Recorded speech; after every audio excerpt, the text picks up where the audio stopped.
I think pay transparency is really good, but I also think it requires you to do some work. It doesn't require you to pick two numbers and say, here they are. Welcome to our podcast, It's About Payroll. We're your hosts, Brian Escobar and Walter William Duncan III. Whether you're new to the payroll game or a seasoned veteran, we have something for you. Welcome back, folks. This is episode 105. It's About Payroll.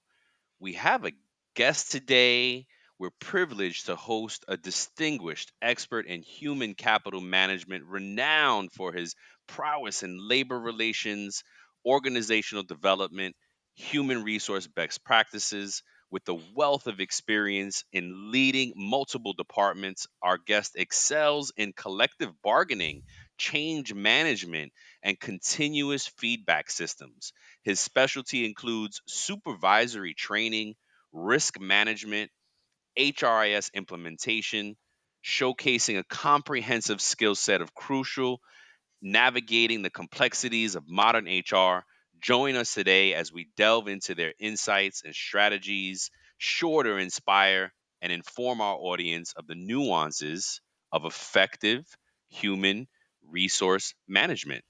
Welcome, Jeffrey. How do you do today, sir? Very good. Thank you for having me, guys. Yeah, Yeah, absolutely. we're excited to have you on. Absolutely. How do you pronounce your last name, sir? Jeffrey Naftal? Naftal. Yep. Naftal? Yep. Naftal? I hate mispronouncing names. So when I'm off, I like for the guests to make sure we hit it We right. can do Jeff too. Jeff Definitely. is good. Yep. Yeah, Walt, how you doing today, sir? I'm excited. I'm great. Me too, brother. I'm in this stage of gratitude, not only just for Jeff, just for us being here in this moment, and just really excited to have the opportunity to connect with Jeff and learn from him, and just to pick his brain and to just absorb his knowledge that he's going to share with us today.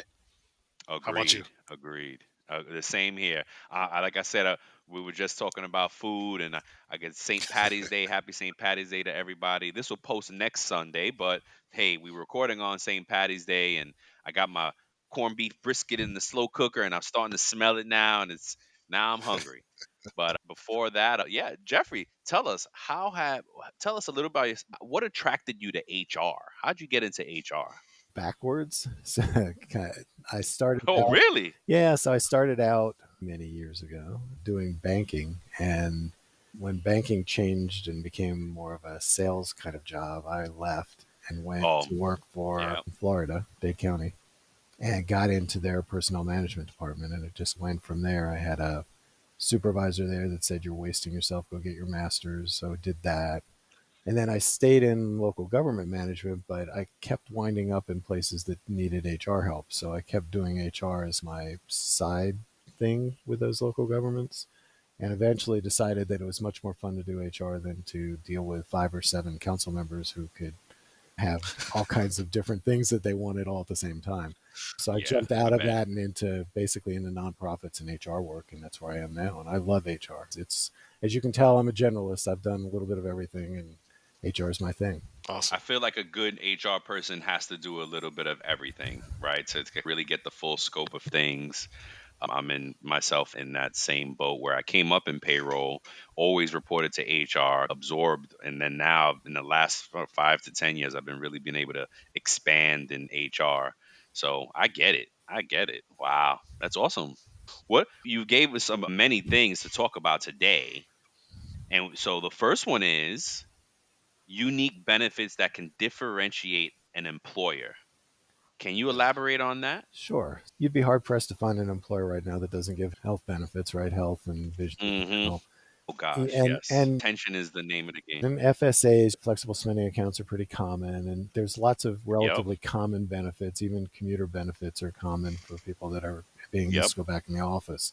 But Yep. there are lots of cool things out there that you can do as an employer to set yourself apart, especially if you want to spend a little to get a lot of ROI on that. And so there's some Yes. things that I've done. So there's some things that I've done myself, and there's some things that I've wanted to do and just haven't had the opportunity to do that I think are really cool and really beneficial in today's environment. And so figured chat a little bit about some of those. I thought that might make some sense. Absolutely. Uh, So let me ask you a question, Jeff. sure. Do you, in your experience, have you seen definite impact on the different or a difference between the employers that do offer those benefits and more versus the ones that don't? Like how it impacts employee morale and or engagement at all? I have. And the thing is, you can match pay, right? But pay only goes so far. And especially nowadays, if you're trying to get people to come back into your office, if you're trying to distinguish yourself from your peers that are offering the same salaries, you have to have a way of doing that. And so you could do it by saying, well, we're going to pay 90% of your health insurance instead of 70%. That's one way of doing it, but it's not really making it makes a dollar difference, but it doesn't make a personality difference, an engagement difference. Whereas some of the things that I have in my head are things that really make an engagement difference for people, that really set yourself apart. Examples, please. Excuse me, bro. Man, I'm sorry, man. You okay? Nah, I'm feeling a little sick. Which reminds me, crap, man, I need to put in my sick time. Oh, what system do you use? Oh, Time Track Go, the simply better employee time clock software that is going to make your life easier. I don't know if you know, man, but it already has a unique graphical employee time card, and it's awesome because it helps you quickly identify and fix the mistakes. That's right. Now that you say that, they just announced the addition of an automatic PTO accrual earnings, so you can say goodbye to those manual calculations. Time Track Go's new automatic PTO accrual feature takes the hassle out of tracking those earned and accrued times, assuring accuracy and consistency for both employees and HR teams. Oh, that's golden. That's awesome. You know what? That's right. I remember that. I read that you can choose from various rules like yearly, monthly, pay period, hourly, and hourly percentage to seamlessly align with your company's policies. It includes new state sick leave. Awesome, because I'm not feeling good. That's going to help. And you can do vacation hours that automatically increase with length of service. Man, like, how could someone find out what a simply better solution could do for their business? Oh, to learn more, they're always doing a 14-day free trial. Someone should go to their website at www.timetrackgo.com. That's TIMETRAK go.com. Or if they want to call, the number is 888 321 9922. Let's go. Let's go. So the first one is one of my favorites, and it's called Ezra, and it's an online coaching platform run through it. They're an arm of LHH, Lee Hecht Harrison, but they provide an online coaching model so that coaching is really important, right? And everybody can use a good coach, Hmm. but Yep. coaches are not cheap, and you're paying usually for an individual one-on-one coach. You're paying thousands of dollars a year for that particular one-on-one coach, and that's what you get is for that one person, one coach. And what Ezra brings to the table is it's all online through an app. You get a choice of coaches. You get to tie it to your competencies that are in your job descriptions. You get to say you have 6 months with this coach during this year, and you get it for the organization gets it for a flat fee. And so you pay X Mm. amount of dollars for the year. We, at my last stop, we did it for all of our people managers. So 48 people got an individual coach for 6 months. Oh, wow. Wow. And it was really well received. So it's really well received because each individual can get whatever coaching needs they need. So some people maybe it's how to manage a team, and some people maybe it's how to do feedback, and some people maybe it's just their own individual growth and how they grow. Everybody had their own coach. Everybody could get whatever coaching they needed in whatever fashion that took. Just an awesome way to differentiate yourself from your competition by providing something like that. Wow. I That's love it. amazing. Yeah. Yeah. So, do you know if they offer it direct? Does it have to go through the employer?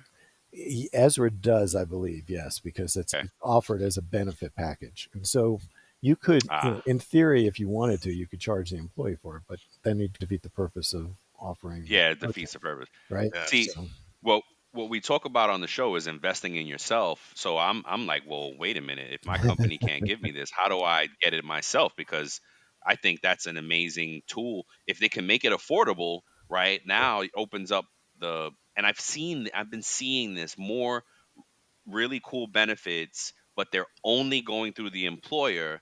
And then that kind of leaves it on the employer to get out to the employees, and not all of them want to spend the money because it's the economy and everything we're at. So it's like a catch 22, and it's a little frustrating because I love the product, but it's gosh, well, how do I But do this that's for myself? right. But that's the thing with ROI, right? Your return on your investment. If I provide that at Yeah, X amount, let's say for the sake of argument, it's 25,000 for a year, right? Just for picking a round number.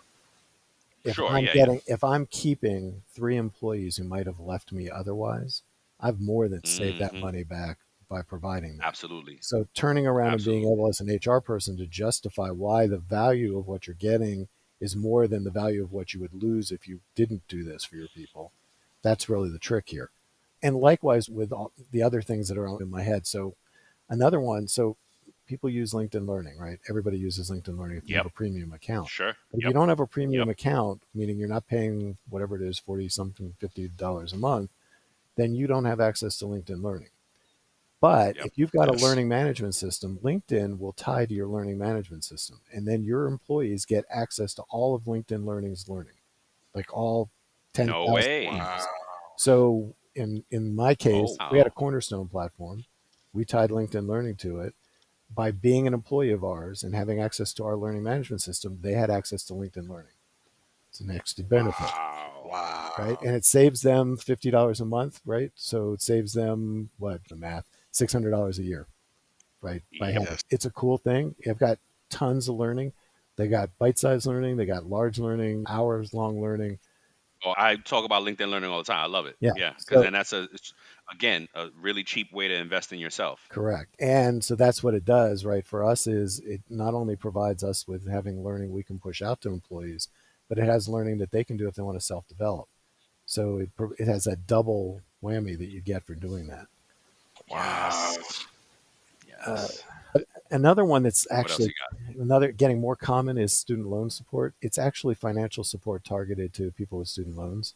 And so you've got it Yes. two ways, right? So there are companies out there that will do two things. So one is they'll set it up where the employer puts in, they contribute to a pension, they contribute to your student loan payments. The other way is that they all they do is they provide financial support to people with student loans. So if you've got a large student loan, they provide support in how to maybe get it paid off, how to maybe get it to a different provider to get a cheaper interest rate. So they provide that level of support rather than having the employer have to contribute into it. So there's multiple ways of doing the student loan support that provide that differentiator for the organization. And then Amazing. the last one I want is one I've suggested a couple times in places I've been and never actually gotten anybody to buy into it, but I think it's a really cool idea. And that's offering, especially now, that's offering in office childcare. So when you're trying to get people back Oh, into the office and you're saying to them, well, I don't care whether you've got kids and I don't care whether you need childcare and I don't care about all that. I want you in the office. Maybe pony up a little bit, put in office childcare, and then now there's no real excuse for not being in the office because your kids are there already. So, yeah. you know, it is That's a big liability, though, right? That's well, probably why. well, so the real trick is you've got to hire some people, right? Because you've got to hire Yeah. childcare people and they've got to be certified. But Yeah. if you're open for that, whatever that cost is, if you really desperately want your people back in the office for whatever reason that might be, Easy win. yeah. Yep. So Easy win. Wow. Yeah. so those are That's the true. four cool things that I love it. Aaron Maya, like I said, a couple of them I've done myself. A couple of them are things that I really would like to do. Wow. That's That's amazing. good. Those are Especially the those are really good nuggets. Yep. Yeah, especially the childcare piece because childcare is so expensive and it has just increased Yes. Hmm. over the years so dramatically that it's for some people it's a mortgage payment or even more than their Yeah. mortgage payment Oh or the yeah. rent, Oh heck you yeah. know, It's very especially if they have expensive. more than one child. Yeah, you bring it into your office, and then the expense is really the staff that you need. You need to have X number of staff for X number of kids. So if you've got 30 kids, you probably need 4 staff people to manage that, and Yep. then you got to pay for it. Yeah. Yep. Depending on the state, that world where for childcare, so there's ratio requirements Hmm. depending on the state. Hmm. But and I started to think about, oh well, why don't you just give them the money? But it it's because not all some folks don't want to do childcare daycares because they don't trust them because all the horror stories that we hear. So So, I really like that one. so what we did, because we weren't doing in office childcare, is we set up an LSA, a lifestyle spending account. And what that is, it's similar to an FSA, except that it is taxable and it's reimbursement only. And so what we did is we said basically if it wasn't a healthcare expense, so you could use it and get reimbursed. We put $500 in for every employee, and they could do it for summer camps for their kids, childcare, office furniture, whatever they wanted to get their $500 used for. And so that was I an like that. alternative to spending the bucks that are needed to maybe do childcare in the office. But if you wanted to use it for childcare, there was $500 you could offset during the year. So I love Wow, it. that's amazing. I love it. Yeah. Well, okay. All right. Yep, those are good So ones. Those are really good. I great. like that a lot. Yep. Financial wellness is also is m- get becoming a bigger conversation. yeah, Shoot, we had a HR professional on a few weeks back that he was saying that he's starting to see where, and I don't know if I agree with it 100%, but HR is even helping employees with their personal problems, trying to help them solve personal challenges. Because, right, good if you HR have people something do that. personal, Good HR people do that. there you go. Yeah. Look at that. Look at that. It right because if they can't come to work, then you might as well try to help them through it. Yep. I get it. I get it. But Jeff, is it not a slippery slope? Like how you responded very quickly, so you have an opinion on it, I no? do. I think that so I'm very much into the human side of human resources. I And get I really believe in doing the best that I can for the employees. And if that means, so an employee that's leaving me and they're worried about taking Cobra because Cobra costs an arm and a leg, I will say go visit the ACA and take a look at what's available there in the marketplace. Because almost certainly you can right. find an equivalent or close plan with Yeah. probably a lot Yep. less money than you'd pay to keep your insurance with us under To Cobra. keep your Cobra. So Yeah. those kinds of things, I don't see any harm in doing that. And if I can help somebody, I'm going to help them. And I had I love it. in one of my past roles, I had a lifeguard, and her visa was expiring. She was a good lifeguard, wanted to keep her, so I found her an immigration attorney to work with. Do I Wow. need to do that? That's amazing. No, I don't have to, but it's Yeah. the right thing to do. I want her to stay. Wow. That's That's awesome. amazing. See, yep. That is amazing. I like that you said that you lean more to the human side of it. And Brian and I have had horror stories working for some HR teams that just did not care at all for the people. Yeah. And it was just, hey, by the book. And I understand you have to follow things, and I get all that, but it's just they didn't take into account people's mental wellness, the burnout that they felt, the pressures that they Yep. felt to excel and achieve on the job. And I'm just so pleased to hear that you spoke to that, Jeff. And that being said, though, of course, you do reach points with some people where you got to follow the book and do what you got to do. Since Yeah. not every situation allows you to be really flexible and cut some Yeah, corners. So sometimes you got to do what you got to Exactly. do. But I've yeah, had a few of those. Because we do have to balance it out, right? You have to look at the company's best interests as well. The morale of other yep. employees, if they see one person getting away with stuff and they can't, those kinds of things can dig into your engagement. So, Huh? Yep. We were just talking about Yes. employee engagement. The other show we do is this one. It's about your paycheck, where we focus on what the employee mhm. experience. We were just talking about employee engagement and what that looks like from the employee side and how that impacts. Yeah, and so perfect segue here, right? You also have here skill based hiring versus education experience hiring. Ooh, and that's a Mhm. good one because we were just talking about that. How Yes. Google, the last thing I remember was like I just saw an article that Google had hired a developer with no college, Mhm. no degree. So can you Mhm. expand on that? What you mean by this? Yes, in the past and for decades, right? You looked at somebody's resume and you said, okay, they went to school at Princeton versus they went to school at Podunk State, right? And Yep. they worked at Google or IBM versus working at mom and pop store. And you said, okay, these are the people I want to hire because look at where they worked and look at where their education's from. And that ignored what was on the resume underneath those titles, which is what skills did they acquire at those places. If you change that Hmm. focus around and you change the focus to what are the skills that we need for the role and what skills do they show on their resume that they gained at that work experience, at that education experience, then you actually are getting a better fit for your role. But you've got to change your mindset, right? And so one of the things that's Yes. required is that you get an up-to-date job analysis to make sure you have all the essential skills for each role. Because if you don't know what the essential skills of the role are, how do you know what to look for when you're looking? And then this is particularly beneficial for those with a military background because when you work in the military, oftentimes you have really good skills that really fit roles, but you can't articulate it real well because lieutenant first class doesn't tell you anything about what you did or how you do it. And Yes. being able to show on your resume the skills you have and then having an employer be able to match those skills with their role and say, yeah, that's a good fit. And I don't really care that his title didn't have anything to do with the role, right? That's the ideal. It's something that's being pushed all over the place, not just with the big companies.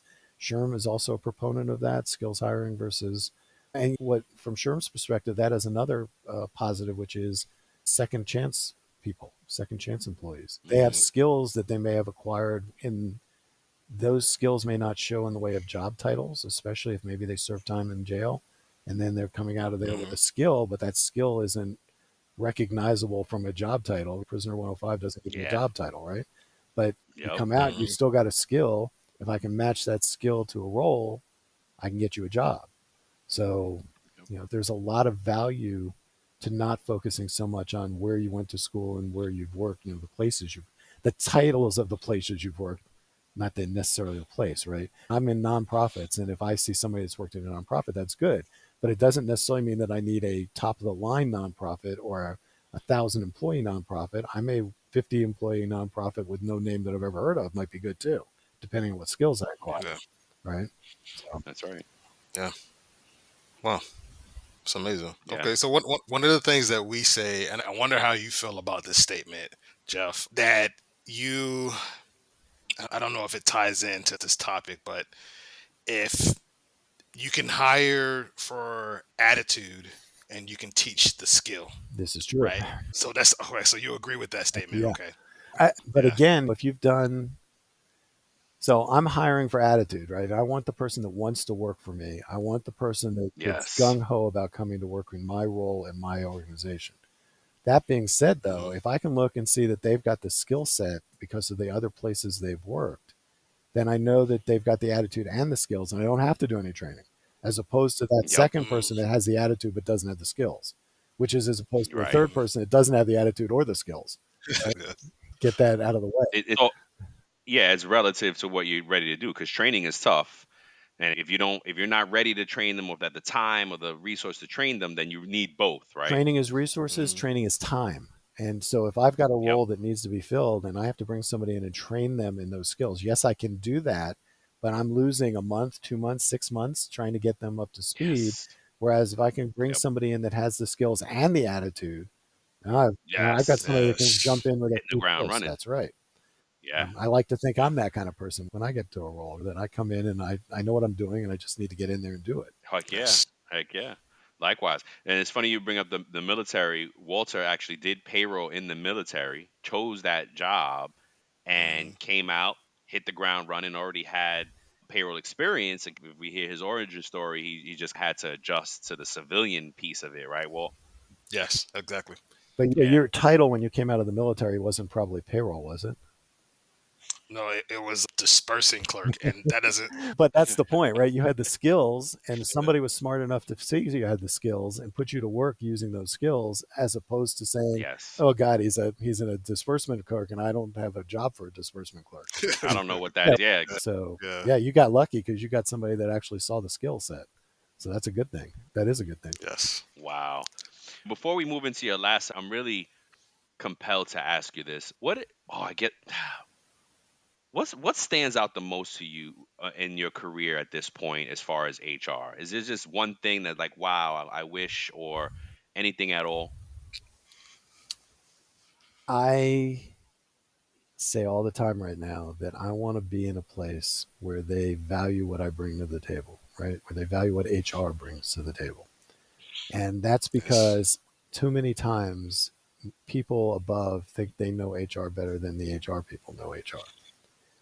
And Yes. Mm, so I like to say I don't go in and tell marketing how to market, and I don't tell IT how to do That's right. IT because that's That's their right. role, that's their specialty. So why Yep. tell HR how to do yes. HR? That's what our role is. That's our Yep. specialty. So it's gotten better. You always hear now about HR having a seat at the table, and it has gotten better. Hmm. When I first started Yep. out, HR was the yes no people, right? We'll tell you yes you can do this and no you can't do that, and that's really all we want from Yeah. HR.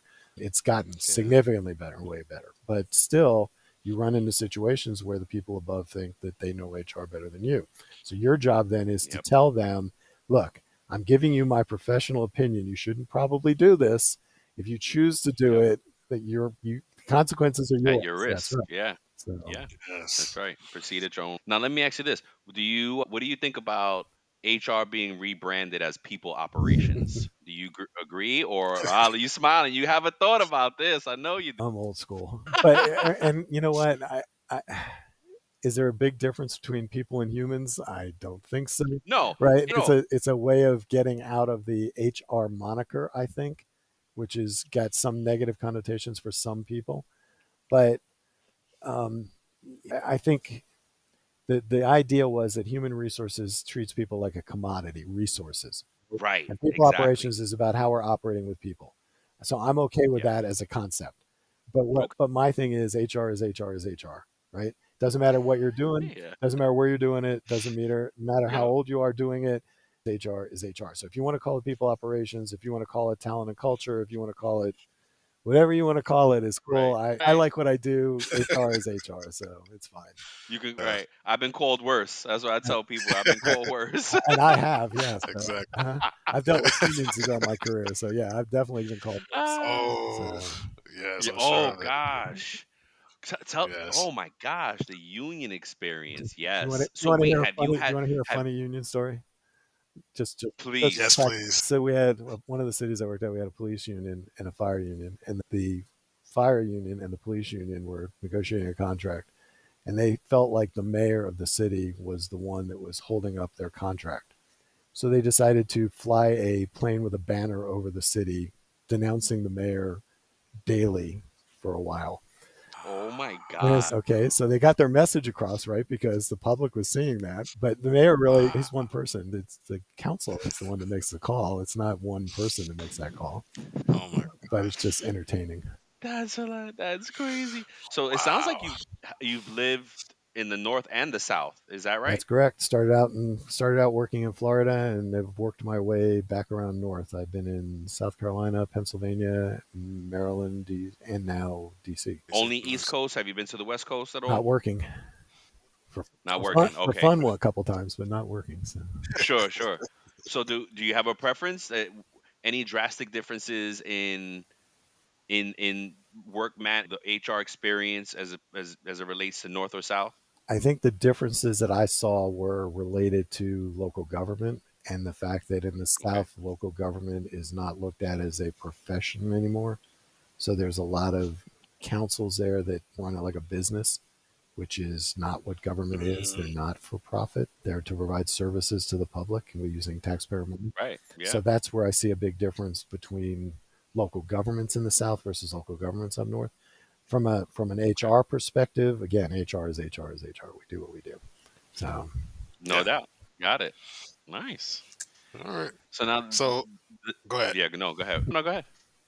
No, so I was just going to ask them the last question. Well, we have two Yep. more questions, but with the topic that you brought up, Sherm's emphasis on inclusion versus diversity and equity. mhm. Could you speak more to that? Yeah, so I think many, if not maybe most organizations, are really focused on bringing in diverse staff, and they're having success at that. And so you don't see a lot of organizations that are very one-sided in their diversity. There are some still, but I think from a success standpoint, diversity has been very successful. We've been able to go out and reach out to people that we want to bring in that are of diverse nature, culture, backgrounds, whatever, and been very successful at that. And from an equity standpoint, the whole idea of pay transparency that's out there right now, where states are passing laws, cities are passing laws, making it easier, closing the wage gap between people of diverse cultures versus white males, those kinds of things are happening. So, from the standpoint of what's really needed, is it's okay to bring in a diverse group of people, but if they don't feel like they're part of the team, part of that together Mhm. package, then you're not including them. They don't feel included. And you may think you're including them, but they don't feel that way. And if they don't feel Yep. that way, then either they're not Good going one. to stay, or they're going to be disengaged, or they're going to actually be negative impact on the organization. It could be any of those. That's true. From my perspective, insurance perspective, inclusion's like critical at this point. It's not enough just to bring in a diverse group of employees, but you've got to make them all feel like they're part of the same team, Mm. that they're all valued, that they all have the same expectations and responsibilities, and will all get the same level of respect that everybody else gets. Yeah. And so I think that's really important in this day and age, especially. Agreed. Agreed. Yeah. Yeah, you brought up pay transparency, and that's a hot topic for me. Walt laughing already because having that payroll slant on things, we're always like, no, don't compare checks, don't compare checks. Where I've settled on it is pay transparency is about the gross amount, not the net amount, because that can wildly be Depending on you can what make the same benefit you money. got, and depending on how much you're putting into your pension and all that kind of other stuff. Yep. Yes, Yep. wildly different. So you can't compare the net, folks. You gotta compare the gross. That is what pay transparency is about. So I the, have to keep. the funniest thing about pay transparency right now, the initial reaction that we're getting is, so we post the bottom and the top of the range that we're willing to pay for the position. And invariably now applicants, when you ask them what they want, the top of the range, Of course. whether that's how your system works or not, whether that was ever the intent. So now you've got to be really wordy about it, right? So we'll pay you within this range based on your experience and blah, blah, blah, Yes. blah, blah, in order A lot to, of right. qualifiers. And so it's not just, Yeah. okay, here's my top and bottom of the range. Now I got to have a whole Yeah. essay on why I have the top and bottom of the range and how you get there. So Yes. Yeah. Yep. Well, yeah, that's so, true. so, That's true. so let me Oh ask you about God. that pay transparency. Do you feel like it's well? I think you just said it that it's helped, right? I think it's But healthy. like I think it's as a healthy. okay, yeah, okay, all right, So this goes back to maybe to the equity part of things. If you're bringing in, so my last stop, what we were doing is we said that we expected you to be at the midpoint of the range by 7 years of service. And so if you came Mm. into the organization and had what would be equivalent to 7 years of on point direct experience for that role, we'd pay you at the midpoint. So everybody was coming in equitably, right? Everybody was getting based on their years of experience to a certain point in that range.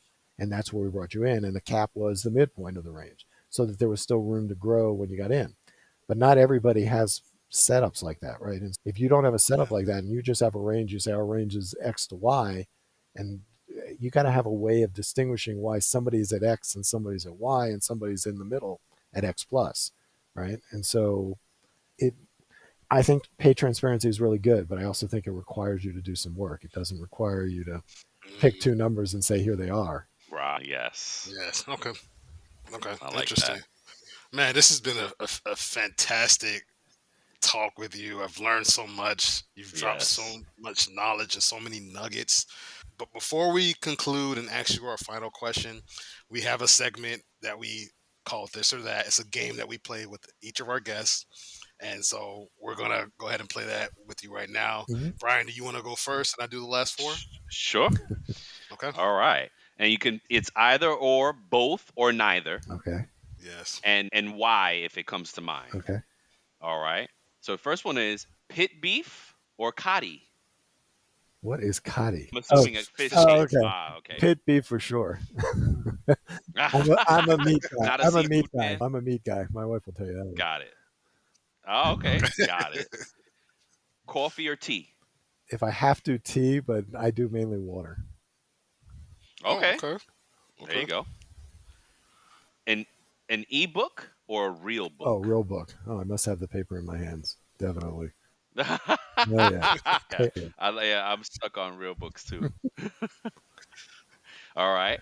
Netflix or Hulu? Netflix. I don't have Hulu, but I really like Netflix a lot. We've had Netflix probably since the beginning, so Netflix. Oh, Yeah, I wow. had Netflix since it was only discs So Disc. when they were we Yeah. mailing got it after DVDs that. back Yeah, and we got forth. it after that when it went to streaming. But yeah, it was. We've had it for a while. Nice. All right, Walt, go ahead, finish it up. All right. Do you prefer Gmail or Outlook? Gmail. Gmail. Okay. More streamlined, easier to use, graphically more pleasing to me. Okay. Yeah. Target or Walmart? At Target. Okay. All right. Country music or rock? Rock. Or neither? Rock. Rock. Rock. Okay. Definitely. Okay. Okay. 80s hair metal's good. Nice. Okay. There you All go. right. And then the last one, Excel or Google Sheets? Excel. I'm a traditionalist. Excel. Okay. And it's got way more Okay. features. See, And it's got way more features. I'm the same way. So, and it's interesting because you pick Gmail over Outlook, but Excel over Google Sheets. Hmm. And I tend to be the same way with Excel. Google is cool tool, but you just can't do everything that you need to do. Yep. Yeah. Anywho, I could talk on that. Walt to me all the time because he's really good in Google Sheets, and I'm just like I can't keep up. I can do it, but I So, just as soon have my Excel work spreadsheet out there. Yes. yeah. All right. So now, last question, where we always ask folks as well to close the show is, what advice would you give to an HR pro who is not sure about their next step in their career? Get certified, SHRM certified. I teach the SHRM certification class, and I'm a big proponent of the Oh, value of it.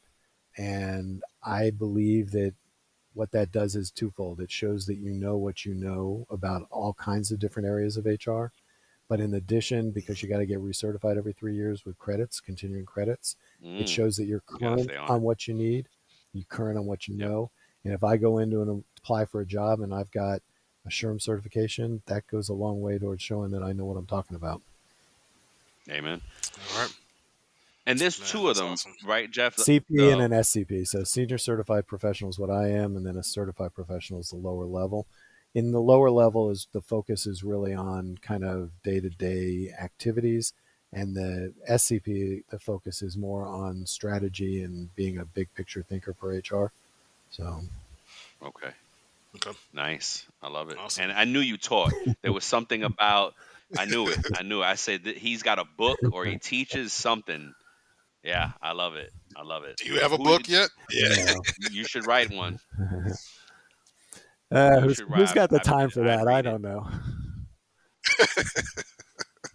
We got to get you a ghostwriter so you can just talk and somebody else could write it. There you go. There you go. Yeah, Yes. yeah, I bet that would be awesome. Well, we can't thank you enough for joining us today. What a wealth of knowledge that you have for us. If folks, if you're interested, he's on LinkedIn, Jeffrey Naftal, and his book is coming out soon. I'm just kidding. I'm always pushing people to write a book. I love reading and I love learning, and I think you have a wealth of knowledge to share with the HR folks out here. And maybe we can talk you into coming back on the show at some point, and Love to do we can that. keep sharing. Enjoyed the Awesome. conversation a Ooh, lot. that's Yeah, me awesome. too. Great. See, we'll have to hold you to it. Well, look, Walt, do you want to keep him on for Safe Talk? Yeah, yeah. Let's keep it on. We end the show with a segment called Safe Talk, where just free form, we throw a question out there, and me and Walt usually just banter back and forth with it, but we'd love to have you a part of it. We've been playing with the idea of having the guest on as well. We don't want to make people feel uncomfortable or whatever. This one's, I think, is a softball. Question is, should you go to HR first or your direct supervisor for to report a complaint? What do you think, sir? You want me first? You Yeah. first. You're the guest of honor. Yeah, absolutely. So the answer is unless it's the supervisor that's causing the problem, you go to the supervisor first. You at least allow Yeah. them the opportunity to address the issue. If they choose Yep. not to, or are unable to, or don't want to, then you definitely got to go to HR. Now, I would expect the supervisor to come to HR, though, if they get something like that in order to make sure HR is in the loop. But I would say go to the supervisor first unless it's the supervisor causing the problem. What Gotcha. if so you bring up something interesting though. What if the supervisor didn't want to address it? Do you now then warn them, "Hey, I'm going to go to HR if you can't help me?"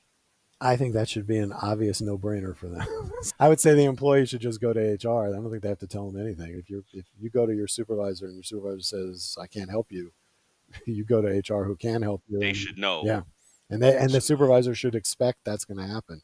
And if the supervisor doesn't, then the supervisor's got a problem. So Yeah. Yeah. Yeah, Well, what I do you think? totally agree. No, I totally agree with what Jeff said, and because the employee shouldn't have any fear about any retaliatory actions from the mhm, supervisor, especially if they did not help, if they neglected to help them mhm. resolve the issue. What do you think? I see you have a thought, Brian. What's up? Well, no, it just makes me think of all the friends and family that I've talked to over the years that are scared to go to their company, period, like to bring it up to anyone at the company. And I just wonder, I just thought about that. It just made me think about that. Like folks who are just scared to bring it up. Oh, I need this job. I've literally had folks, we talk about something and I'm like, hey, you should go bring that and go to your supervisor. I also agree that the right escalation procedure is to go to your supervisor first and then escalate from there. But folks would be like, no, I don't want to do it. I need this job too much. I don't want to shake Mm, That says feathers. something about the organization, though, right? If your Exactly. people are yes. scared to go to their supervisor to discuss an issue that requires discussion, that says something about the organization and the culture that organization has put in place. And from an HR perspective, we in HR should be working to make sure that culture is not what's out there, right? That there's a culture Right. where you can feel comfortable and safe to go wherever you need to go in order to make sure that the problems are resolved. And so that Yep. organization is doing something wrong if you're in fear of going to somebody like that. So, at least from my Yeah. perspective. No, I agree. I agree. Totally agree. And yeah, again, I just had a young person in the workforce just ask me recently. It was a situation where someone was fired at another organization, and then and the friend of theirs was scared. Oh my gosh, this person, their coworker, got fired, and then they became that this person got curious. Well, why did they get fired? Am I at risk? And they're like, Brian, should they go to HR? And I was like, no, you should start with that person should start with their supervisor, because it could actually make things worse if they go to HR first for them. You want to be able to have that conversation. Hey boss, am I okay? Mhm. This is an opportunity. If I'm not, I need to know so I can perform. I want to keep this. It's a great opportunity to close a gap where there may be some misunderstanding. So yeah, but again, Jeff, we just throw these questions out there to to raise these conversations and to make people more comfortable about talking about these things. Mhm. Because again, I, and I love what you said. If they're afraid of going to the anybody at your organization, that is an organizational problem. The last safe talk question was who's more responsible for employee engagement, and our opinion was it's a balancing act. If the employer should be doing everything they can to get the employee to engage, but it's on the employee to also want to engage, right? Do you feel that it's a two-way street? So I'm getting two for the price of one now. Well, you get how do you feel about that? I think that employees who want to be engaged should share what they need in order to be engaged. And it's why Yes. I like stay interviews, because you find out why people are staying and why they're not wanting to stay. Ooh, stay interviews. Yes. And so that's where I see the role of the employee in that, is making sure that if they're not feeling engaged, that they are sharing why. And so not every organization Yes. does an employee engagement survey, right? Not every That's organization right. talks to people the way they should. So it's up to the That's right. employee Yes. then to make that known to people, to get that out there. And so Yes. Man, see, Brian, we could have had him on the other show too. Look at you that. Yeah, well, shoot, we don't might want me chop and slice monopolizing that. your You show. oh, no, are you kidding me? We Oh, love it. We love Jeff. We say this is a cheat code for us because our jobs make us better at doing this show, and this show makes us better at doing our jobs. yeah. So it's such a cheat code and we get to talk to folks like you who are subject matter experts in their field and brings us such a wealth of knowledge and ideas and things. I'm over here taking notes, just so you know. Yep. So Same. it's yeah, we love it. We love it. Again, we'd love to have you back. We got to figure out. we'll keep in touch and kind of work up the next few topics to come back on the show because we really appreciate it. Again, we like what we do, and we're in a place right now where we love what we do, and it's really showing and it's helping us grow in our careers. And we think that let's not everybody finds that. And it's funny because we've been doing the same jobs more or less for 20 plus years now. Me and Walt have 40 plus years in the business, but it's not until I don't know what changed. It's just you hit some type of place where you're just like, oh wow, wait, I'm really good at this. And you know you get I don't know, some confidence. I don't know what it is. The turning point for me was actually where me and Walt met, and it started off really bad. What in the world is going on? And then I realized, well, crap, I'm good at this and I know what I'm doing. And even in the chaos, I can bring some order to this and figure out what to do. And I really hit my stride. That's the phrase I was looking for. I think the rest has been just a history from there. But yeah, Well, I've enjoyed this, so guys, so happy to do it again if you want. good. Oh, heck yeah. Yes. We'll keep in touch. We'll give you back your Sunday and enjoy St. Patrick's Day. Thank you so much for joining us today, sir. Yes, Very thank you. welcome. Enjoy. Yeah, we'll stay in touch. Very good. Looking forward to it. Cool. Enjoy the Thank rest you of your so day. much. Thank you. You Take too. care. Bye bye. Bye, Jeff.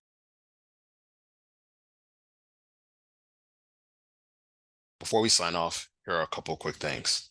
Don't forget to follow It's About Payroll on LinkedIn and It's About Your Paycheck on Facebook and TikTok. Thank you for being a part of our payroll community, and thank you for being a part of this journey with us. Until next time, keep learning, keep growing, and most importantly, keep going.